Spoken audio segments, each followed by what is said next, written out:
Congress party के लिए देश का हित दल के हित से हर वक्त ऊपर रहा है। हमने कभी भी सेना के नाम पर, आतंकवाद के नाम पे, विदेश नीति के नाम पे हमने राजनीति नहीं की है। आप सभी को याद होगा कि भाजपा की अगुवाई वाली सरकार थी, रघुनाथ मंदिर पे हमला हुआ, अक्षरधाम पे हमला हुआ, पार्लियामेंट पे हमला हुआ, यहां से आतंकवादियों को कांधार छोड़ने गए, पर कांग्रेस पार्टी ने उस वक्त की सरकार के साथ कंधे से कंधा मिला के आतंकवाद के खिलाफ लड़ने में साथ दिया। हमने उस वक्त राजनीति नहीं की, ना ही हमने सरकार पे अटैक किया। आज भी राष्ट्र की सुरक्षा के लिए, राष्ट्र हित में, देश हित में, दल के हित से ऊपर उठ के हम काम करते रहे हैं। हमें फक्र है, हमें नाज है, हमारे सेना के जवान, अर्धसेना के जवान बड़े मुश्किल दौर में राष्ट्र की सुरक्षा, हमारी सुरक्षा में तैनात रहते हैं, और उसमें किसी को खरोंच भी आती है, हर देशवासी को दर्द होता है, दुख होता है। आपको याद होगा पुलवामा का हमला हुआ, सीआरपीएफ के 40 जवान शहीद हो गए। आप ही के लोगों ने, मीडिया के साथियों ने तब हमारे नेता राहुल गांधी जी के सामने माइक रखते हुए पूछा था कि क्या इंटेलिजेंस फेल्योर नहीं है, क्या इसको हवाई मार्ग से नहीं लाया जा सकता था। चुनाव सामने था, राजनीति हो सकती थी, पर एक मैच्योर्ड पॉलिटिशियन के नाते राहुल गांधी जी ने कहा था कि ये वक्त इन चीजों का नहीं है, यह वक्त कुछ और है, और संवेदनाएं जताई उन 40 जवानों के परिवार के प्रति, और ऐसी घटना के लिए चिंता व्यक्त की, पर कोई पॉलिटिकल बात नहीं की। लेकिन आज आपको भी सवाल होगा कि जिस कांग्रेस पार्टी ने पुलवामा पे स्टैंड लिया कि हम कुछ नहीं कहेंगे, आज हम आपके साथ, जिन्होंने फौज में लंबी सेवाएं दी हैं, उनके साथ बैठ के हम पुलवामा की बात क्यों करते हैं, आपको भी सवाल होगा। मैं जरूर इस सवाल का आपको जवाब देना चाहता हूं कि हमने नहीं कहा था, और आज भी हम चुप रहते। लेकिन जब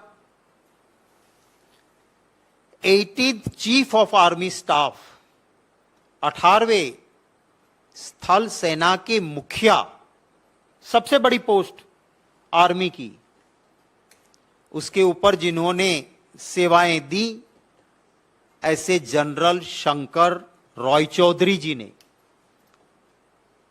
जो बात रखी है, वो बात हमारे जज्बात को, हमारे दिल दिमाग को हिलाने वाली है। जो जवान अपनी जान पे बाजी लगा के सरहद पे हर दिक्कत का सामना करता है,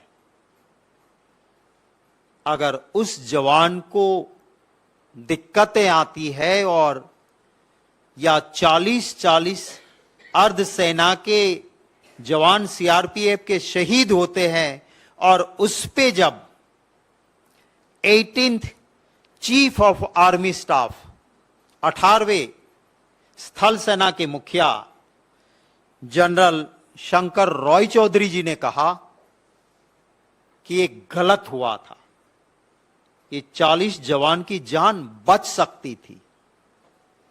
जब जनरल साहब कहते हैं कि इतना बड़ा काफिला पाकिस्तान से सटे हुए हाईवे से ले जाना अपने आप में वनरेबल था, नहीं ले जाना चाहिए, इनकी जान बच सकती थी।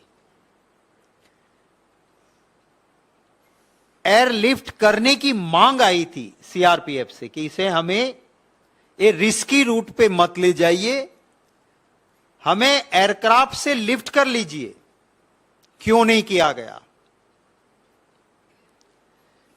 जनरल शंकर रॉय चौधरी साहब, जिनका करियर बहुत बहुत अच्छा रहा, हम सबको उनके पर फक्र है, वो कहते हैं कि 40 जवान की जान गई, इसके लिए जिम्मेवार प्रधानमंत्री जी और एनएसए नेशनल सिक्योरिटी एडवाइजर वो है, और इनका इंटेलिजेंस फेल्योर है। हमने कभी पॉलिटिकल बात नहीं की, पर एक जनरल साहब जिसकी डॉटलेस कैरियर रही, जब वो कहते हैं तब हम चुप नहीं रह सकते हैं। ये काम वो आर्मी का या मिनिस्ट्री ऑफ डिफेंस का नहीं था, क्योंकि ये अर्धसेना के जवान थे। माने राजनाथ सिंह का रोल नहीं था, रोल यहां पे गृह मंत्री अमित शाह और प्रधानमंत्री का था। क्यों? और उस वक्त पे राजनाथ सिंह गृह मंत्री के तौर पे, आज वो डिफेंस के तौर पे। मैं यही कहना चाहता था कि ये जो जिम्मेवारी होम की थी, आज जिसके पास डिफेंस है, क्यों ये नहीं किया गया? मैं जिन्होंने सेना में लंबी सेवाएं की हैं, उनसे कर्नल रोहित चौधरी जी से बात कर रहा था। मैं हमारी विंग कमांडर अनुमा आचार्य जी से बात कर रहा था। वो कह रहे थे कि अर्धसेना के बल को ले जाने लाने के लिए आर्मी के पास जो हवाई जहाज है वो, और एयर इंडिया के हवाई जहाज पास्ट में भी कुरियर सेवा कहते हैं इसे, इसके लिए इस्तेमाल होते थे, और ये हो सकता था, और वो क्यों नहीं हुआ, इसके लिए जिम्मेवार कौन है? ये सवाल हैं। मैं कर्नल रोहित चौधरी जी और विंग कमांडर अनुमा आचार्य जी से भी रिक्वेस्ट करूंगा, वो आपसे बात रखेंगे। आपके कोई सवाल होंगे तो उनका भी यहां पे स्वागत रहेगा। पर साथ ही साथ में एक आखिरी बात स्यो मोटो जो मुझे करनी है वो कहना चाहूंगा कि अभी गृह मंत्री अमित शाह जी गए और एक पॉलिटिकल स्टेटमेंट किया उन्होंने, एक इंच भी हमारी जमीन ना किसी ने ली है, ना हम लेने देंगे। आप सबने इसको, कुछ चैनल्स ने तो बार बार चलाया, अमित शाह जी का ये स्टेटमेंट। मैं आपको भारतीय जनता पार्टी के सीनियर एमपी तापिर गाओ जी, जो कि इसकी नेशनल एग्जीक्यूटिव के भी मेंबर है, उनका एक ट्वीट है, वो पढ़ के सुनाना चाहता हूं कि हमारे वहां से चाइना की पीएलए हमारे लोगों को उठा के ले जाती है। भाजपा के नेता कहते हैं, वो आगे बढ़ के कहते हैं कि Chinese PLA has abducted Shri Miram Taron, 17 साल के लड़के को लेके गए। उसके आगे कहते हैं कि China has constructed inside Indian territory Lungta Jor area का नाम भी वो बताते हैं, लुंगता Jor area. China built 3 to 4 kilometre inside India. Bharat के अंदर 3 से 4 किलोमीटर का इन्होंने रास्ता बना दिया है, और वो मोदी जी के शासन में, वो साल भी लिखते हैं, इन 2018। आगे लिखते हैं, under Siyungla area Bishing village of upper Siang district Arunachal Pradesh. मैं विनीत पुनिया जी को रिक्वेस्ट करूंगा, आपसे जो इनका ट्वीट है वो साझा करेंगे। कौन सही है? ये जो नेशनल एग्जीक्यूटिव के मेंबर, बहुत ही सीनियर मेंबर पार्लियामेंट जो वहीं रहते हैं, वो सच बोल रहे हैं या गृह मंत्री जी कह रहे हैं कि एक इंच जगह नहीं दी? दोनों एक ही शतरंज के चट्टे बट्टे हैं, सत्ता पक्ष के ही दोनों लोग हैं, नेशनल एग्जीक्यूटिव के मेंबर हैं एमपी के साथ साथ बीजेपी के।